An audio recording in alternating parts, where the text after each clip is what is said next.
평안한 마음 되셨습니까?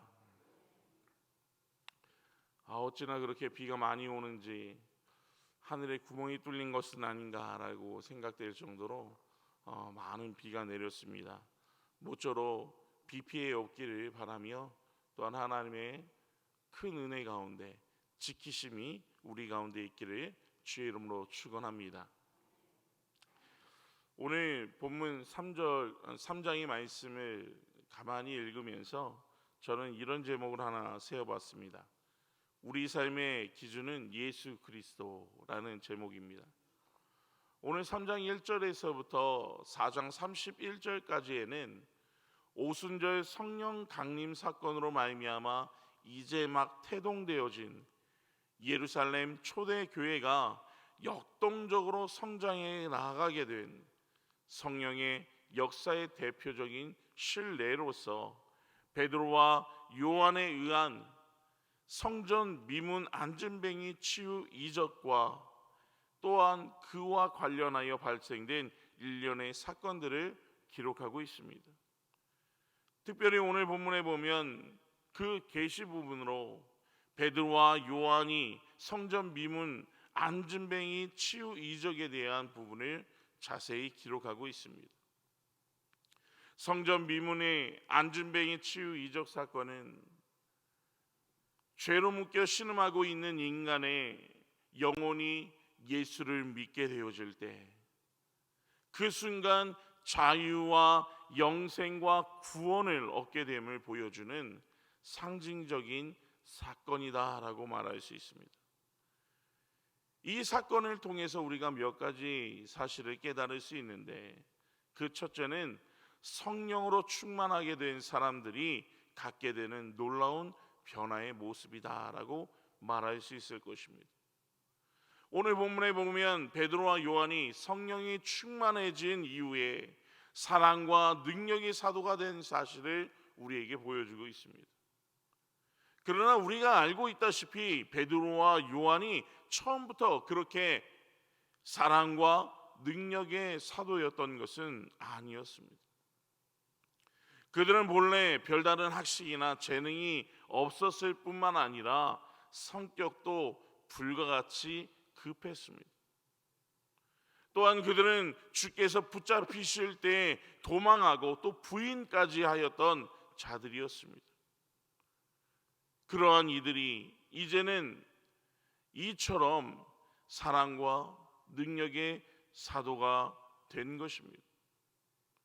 그들이 이처럼 변하게 된 것은 과연 무엇 때문입니까?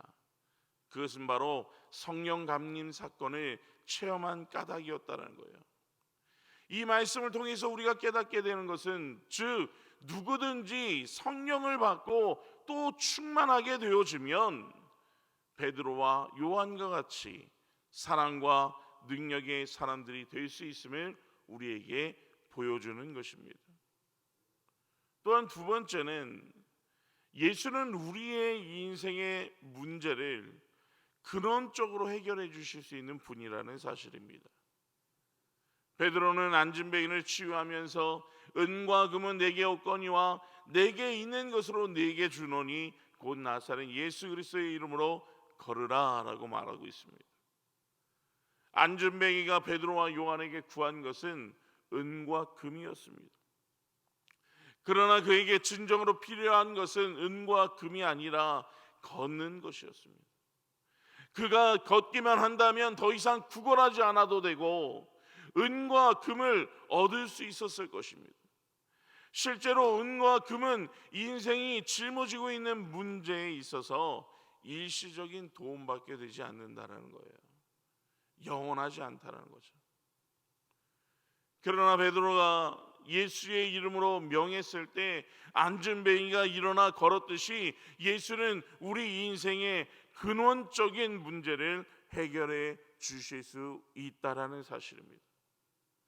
그러므로 본문의 인생이 은과 금을 구하기 이전에 우선적으로 구해야 할 것이 바로 예수님임을 말씀하고 있는 거예요.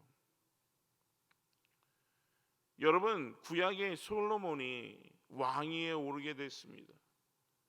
그가 어린 나이였기에 고민을 하기 시작합니다. 어떻게 하면 나라를 안정적으로 잘 다스릴 수 있을까? 그리고 그가 생각해 보니까 그의 아버지 다윗의 모습이 떠오르는 거예요. 하나님과 동행하면서 평안을 누리고 모든 것이 대성하였던 아버지 다윗의 모습을 그가 기억해내기 시작합니다. 그리고 나서 그가 했던 일이 무엇이냐면 일천번제를 드렸던 거예요. 천번의 제사를 어떻게 드렸는지는 알 수 없지만 천번의 제사를 드린 후에 그가 꿈 가운데, 환상 가운데 하나님을 만나게 되었습니다. 하나님이 너 나에게 무엇을 구하느냐라고 말했을 때 그는 이러한 고백을 합니다. 아버지 다윗을 바라보니까 하나님과 동행하는 인생을 살았고 그로 인하여 형통하고 축복을 받고 잘 되었던 것을 내가 기억을 합니다. 하나님, 나는 아직 어리지만 듣는 귀를 주셔서 백성들을 잘 다스리게 하여 주십시오. 이러한 고백을 하게 됩니다. 그랬더니 하나님께서 네가 구하는 것이 정말 참되도다라고 말씀하며 지혜와 부귀영화와 네가 또한 내 말씀대로, 내 말대로, 언약대로 따라오면 건강까지도 주겠다라고 말하고 있습니다. 여러분, 솔로몬이 구하고자 했던 것은 단순히 듣는 귀가 아닙니다. 단순히 지혜를 달라는 것이 아닙니다. 그가 하나님께 구하고자 했던 진실된 목적은 뭐냐면 다윗 왕과 내 아버지와 함께 하셨던 하나님, 나와도 함께하여 주십시오라는 간절함이 그의 안에 있었던 것입니다. 하나님과 동행해야 나의 문제가 해결될 수 있구나. 하나님과 함께해야 내 인생의 문제가 해결될 수 있구나. 나라를 잘 다스릴 수 있구나. 내 인생이 축복될 수 있구나 라는 것을 그가 깨달았기 때문에 그렇습니다. 귀한 우리 성도 여러분, 우리 인생을 지켜주는 것은 은과 금이 아님을 깨닫기를 원합니다. 어제 뉴스를 잠깐 들었는데 금값이 많이 올랐대요. 한 돈에 30만 원이 넘는다는 얘기도 하는데, 금이 우리의 인생을 지켜주는 것이 아니라 예수 그리스도, 그 이름이 우리의 인생을 지켜주는 것임을 우리가 분명 깨닫기를 원합니다. 그렇다면 이러한 축복을 누리며 살아가기 위해 우리는 과연 어떻게 해야 되겠습니까? 지속적으로 기도하는 성도가 능력 있는 삶을 살게 된다는 거예요. 오늘 본문 1절에 보면 베드로와 요한의 사도가 기도하려고 성전으로 올라가고 있는 내용을 말하고 있습니다. 본문엔 그들이 제9시 기도 시간을 지키려고 성전에 가는 길이었다라고 증언하고 있습니다. 예루살렘에 사는 유대인들은 하루에 3번씩 성전에 와서 기도했습니다. 때로는 성전에 너무 멀리 떨어진 곳에 거하는 유대인들 같은 경우에 성전이 있는 방향을 향하여 그들이 기도를 하였습니다. 그들의 시간 계산법으로는 제3시, 6시, 9시에 기도했는데 오늘날 우리의 시간으로 하면 9시, 12시, 오후 3시를 가리키는 것입니다. 여러분, 당시의 사도들이 얼마나 분주했겠습니까? 성도들을 가르치고 세례를 주고 예배를 인도하고 구제하는 일도 했습니다. 그러나 그래도 그들은 하루에 3번씩 반드시 하나님의 전에 가서 기도드리는 생활을 잊지 않았습니다. 바로 여기에 그들이 능력 있는 삶을 살 수 있었던 비결이 있다라고 말할 수 있습니다. 주님은 예전에 귀신 들린 소년을 치유해 주지 못하고 있었던 제자들에게 기도 외에는 이런 일을 나타낼 수 없다라고 말씀하였습니다. 그리고 예수님 본인 자신도 늘 기도에 힘쓰는 생활을 하였습니다. 그러기에 주님께서도 성령의 권능으로 놀라운 능력을 행하실 수 있었던 것입니다. 귀한 우리 성도 여러분, 사도들과 초대교회 성도들의 생활 중에 가장 큰 특징이 있다면 그것은 바로 기도를 많이 했다라는 겁니다. 그들은 성령 세례를 받고 성령의 권능을 받은 이들이었습니다. 그러나 그들이 하나님의 보좌 앞에 나아가 늘 기도하지 않았다면 성령의 권능은 나타날 수 없었을 겁니다. 왜냐하면 능력을 행하는 것은 성령 충만할 때만 가능한 것이며, 성령 충만을 받은 것이나 유지하는 것은 오직 기도로만 가능하기 때문에 그렇습니다. 성령 충만한 상태를 유지하려면 기도가 필수적인 조건입니다. 기도를 게을리하면 성령이 충만하게 임하지 아니하고 대신 내 안에 있는 정욕과 탐심과 무지가 내 영혼을 장악하게 된다는 거예요. 성령의 권능은 소멸되어 가고 그 대신에 인간의 본성과 정욕에 지배되는 삶을 살아가게 되는 것입니다. 그렇기 때문에 성령이 충만할 때는 아무것도 별다르게 느끼지 못하였던 것들이 성령을 잃어가고 은혜를 잃어가면, 기도가 줄어들기 시작하면 그때부터 시험이 다가오고 어려움이 다가오고 낙심이 찾아올 때가 많이 있는 것입니다. 우리가 넘어지는 그 이유가 바로 기도에서부터 시작된다는 것을 우리가 깨달을 때 바쁠수록 더 기도해야 하는 줄로 믿습니다. 어찌 보면 성도가 처음에 신앙생활을 할 때는 너무나도 기쁘고 감사해서 기도를 늘 열심히 하고 있다가 하나씩 직분을 맡게 되고 하나씩 헌신의 자리가 생겨나고 하나씩 많은 일들을 맡게 되면 오히려 더 기도해야 할 것인데 오히려 기도의 시간을 줄여가고 있는 우리들의 모습을 볼 때가 많이 있습니다. 현대 교회 성도들 중에 많은 성도들이 영적으로 무기력한 생활을 하고 있는 이유는 바로 기도의 시간을 잃어가고 있기 때문이라는 거예요. 기도를 잃어가면 우리 안에 있는 성령도 같이 소멸되어 간다는 사실을 우리가 깨달아 늘 기도에 힘쓰는 우리 성도들이 되기를 주님의 이름으로 축원합니다. 또한 5절과 6절의 말씀에 보면 교회가 세상에 정말 주어야 할 것이 무엇인지를 우리에게 보여주고 있습니다. 성전 미문에 앉아있던 나면서부터 앉은뱅이 된 거리는 자기를 주목하고 있는 두 사도를 바라보았습니다.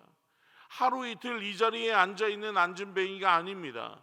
그는 이들을 통해서 얼마나 횡재할 것인가, 그것이 그의 인생의 최대 관심사였습니다. 그러나 보십시오, 사도들의 입에서 나온 말이 무엇입니까? 옛다, 내가 가진 은과 금 다 내게 주마라는 말이 아니었습니다. 은과 금은 내게 없거니와 라는 말로 시작합니다. 이 얼마나 기대를 저버리는 말입니까? 거린에게 있어서 가장 중요했던 것은 은과 금이었는데 그것은 없다라고 말하고 있습니다. 그러나 그 후에 이어지는 말이 귓가에 울려지게 됩니다. 내게 있는 것으로 내게 주노니 곧 나사렛 예수 그리스도의 이름으로 걸으라. 아멘. 사랑하는 성도 여러분, 세상의 보배들은 사람의 육신을 즐겁게 해줄지 모르지만 그 영혼을 구원할 수는 없는 것입니다. 또 세상의 보배들은 영원하게 우리 곁에 있어 주지 못합니다. 쓰기 시작하면 금세 없어지는 것이 또한 은과 금이더라는 거예요. 저도 어느 순간에 코로나가 시작되어지면서 나라로부터 재난기금을 받았어요. 4인 가족이었기에 나름대로는 꽤 많은 돈을 받았다라고 생각했는데 쓰기 시작하니까 불과 얼마 못 가더라고요. 계속 있을 줄 알았는데 제법 큰 돈이다라고 생각했는데 그게 오래 가지 않더라고요. 써보니까 그렇더라고요. 여러분, 때로는 사람으로 하여금 이 은과 금은 정욕과 이기적인 자로 만들게 하며 물질 때문에 이웃과 가족과 친지와도 다투는 모습들을 바라봅니다. 또 사람의 마음을 교만하게 만들며 하나님 대신에 물질을 우상으로 섬기게 만들어 멸망의 길로 인도하기도 하더라는 거예요. 그러나 우리 귀한 성도 여러분, 예수 그리스도와 그 은혜는 우리의 참된 보배가 됨을 기억하기 원합니다. 그것을 지닌 사람들은 영원하게 행복을 누릴 수 있게 되어집니다. 그리고 세상의 보화로 얻을 수 없는 하늘의 은총을 얻게 되는 것입니다. 그리고 또한 오늘 본문 11절부터 26절까지의 말씀을 보면 안진뱅이 치유 이적에 놀라는 무리들을 향해 베드로가 행한 솔로몬 행각의 설교에 대해 말하고 있습니다. 그 내용을 보면 먼저 베드로는 유대인의 범죄를 지적함과 아울러 예수 그리스도의 구주 되심을 선포하고 있습니다.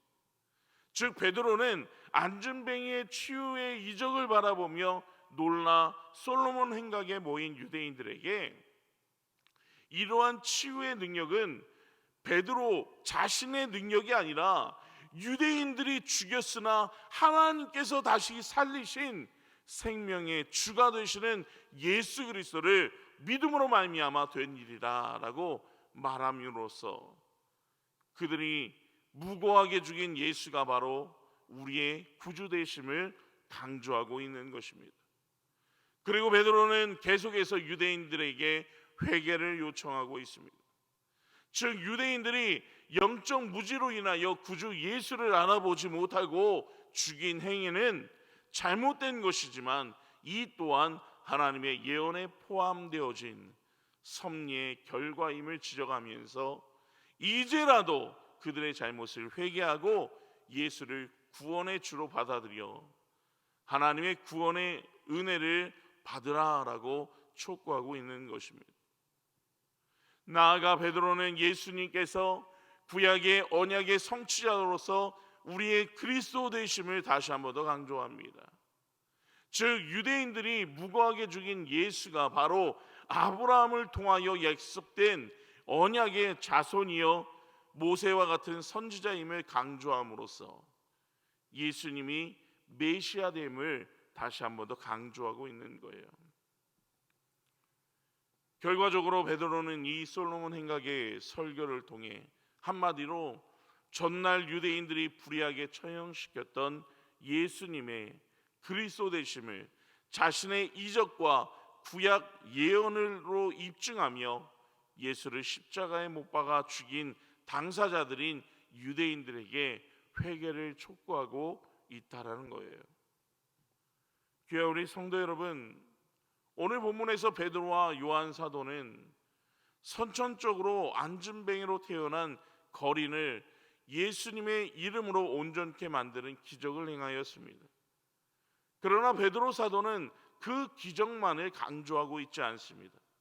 그 기적의 주체가 바로 그리스도이며 그리스도는 구약의 모든 선지자들이 예언한 그 메시아이며 언약의 자손인 유대인들이 고대하던 바로 그 구주라는 사실을 역설하고 있는 것입니다.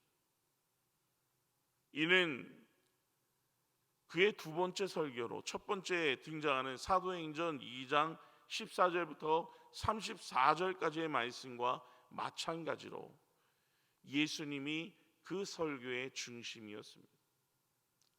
오늘날 우리가 이 세상 가운데 전해야 할 것은 예수 그리스도임을 우리는 깨달아야 합니다. 우리의 삶을 통해 예수님을 드러내야 할 것이고 또한 우리의 입을 통해 예수님을 드러내야 할 것입니다. 내가 아니라 예수님을 나타낼 수 있는 인생이 되어져 또한 나로 인하여 내 주변에 있는 이들이 회개하고 하나님께로 돌아오는 역사가 우리 안에 충만하게 넘치기를 주님의 이름으로 축원합니다.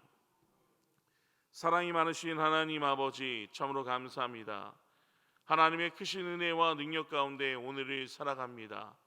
때로는 아픔도 있고 때로는 어려움도 있고 아버지 하나님 때로는 즐거울 때도 있지만 그러나 그 가운데 우리와 함께 하시는 예수 그리스도를 잊지 않게 하여 주옵소서. 아버지 하나님, 무엇보다도 중요한 것이 기도하는 일임을 다시 한 번 더 깨닫습니다. 하나님, 기도의 자리를 멈춰버리지 아니하게 하여 주시고 늘 하나님께 간구함으로써 우리의 인생이 복되고 행복할 수 있도록 주여 붙들어 주시고 사용하여 주옵소서. 우리의 입술을 통해 예수 그리스도를 나타내기 원하며 세상 물질이 줄 수 없는 참된 행복을 전하는 우리의 입술이 되길 소원하오니 우리에게 주어진 이 사명 잘 감당케 하여 주시옵소서. 아버지 하나님, 이 시간에 또한 귀한 예물 주님 앞에 드립니다. 하나님, 간구하며 드린 기도의 제목들 위해 주님 함께하여 주시고 아버지 하나님, 이 기도의 제목들이 속히 응답될 수 있도록 주여 역사하여 주옵소서. 아버지 하나님, 이른 아침부터 아버지 하나님 주님 전에 나와 아버지 하나님 기도하며 아버지 하나님 하루를 시작하는 우리 귀한 성도들의 삶이 하나님 앞에 복되게 하여 주시고 아버지 하나님, 또한 오늘 우리의 길이 형통함 가운데 하나님의 축복을 누리는 인생이 되게 하여 주시고 우리의 가정들이 믿음의 반석 위에 든든히 세워지게 하여 주시옵소서. 아버지, 오늘 우리의 교회를 주님 이 세상 가운데 구원의 방주로 사용하여 주시사 하나님의 놀랍고 크신 능력을 감당하는 우리 부산 영락교회 될 수 있도록 주여 축복하여 주시옵소서. 이 모든 말씀 우리 주 예수 그리스도의 이름으로 기도드립니다. 아멘. 하늘에 계신 우리 아버지, 아버지의 이름을 거룩하게 하시며 아버지의 나라가 오게 하시며 아버지의 뜻이 하늘에서와 같이 땅에서도 이루어지게 하소서. 오늘 우리에게 용할 양식을 주시고 우리가 우리에게 잘못한 사람을 용서하여 준 것 같이 우리 죄를 용서하여 주시고 우리를 시험에 빠지지 않게 하시고 악에서 구하소서. 나라와 권능과 영광이 영원히 아버지의 것입니다. 아멘.